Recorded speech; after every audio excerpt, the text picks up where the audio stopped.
बिस्मिल्लाहिर्रहमानिर्रहीम। अस्सलामु अलैकुम वरहमतुल्लाहि वबरकातुहू। जी हाँ नाजरीन, अभी जो ख़बर लेके आपकी खिदमत में हाज़िर हुए हैं, इस खबर को ज़रा दिल थाम के सुन लीजिएगा, क्योंकि पूरी दुनिया के मुसलमान जब इस खबर को सुनेंगे तो यकीनन पूरी दुनिया की आलम इस्लाम के मुसलमान अफसरदा हो जाएंगे इस खबर को सुन के।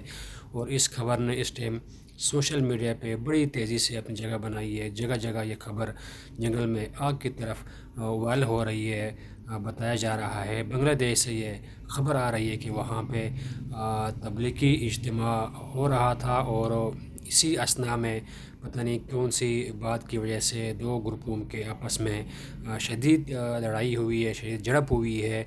और बताया जा रहा है कि इन दोनों ग्रुपों की लड़ाई की वजह से अभी तक 4 लोगों की मौत हुई है और सैकड़ों लोग इस टाइम वहाँ ज़ख्मी पड़े हैं। बताया जा रहा है वहाँ की मीडिया की तरफ से या वहाँ के सोशल मीडिया की तरफ से ये ख़बरें आई हैं कि बांग्लादेश में तबलीगी इज्तिमा हो रहा था। इसी असना में दो ग्रुपों में पता नहीं किस बात की वजह से आपस में गुफ्तो शिनीद हो गई, लड़ाई हो गई, और ये बात आग काफ़ी आगे निकल गई, जिसकी वजह से दोनों साइडों से मारपीट हो गई। और 4 लोग अभी तक बताया जा रहा है कि वो जहाँ भाग हो गए हैं। और बताया जा रहा है कि इस टाइम वहाँ पे सैकड़ों लोग ज़ख्मी पड़े हैं। और यहाँ तक कि वहाँ की मकामी पुलिस जब आई है तो पुलिस ने इस मामले को बताया जा रहा है कि रफ़ा दफ़ा कर दिया है, और इस टाइम हालात कंट्रोल में भी हैं।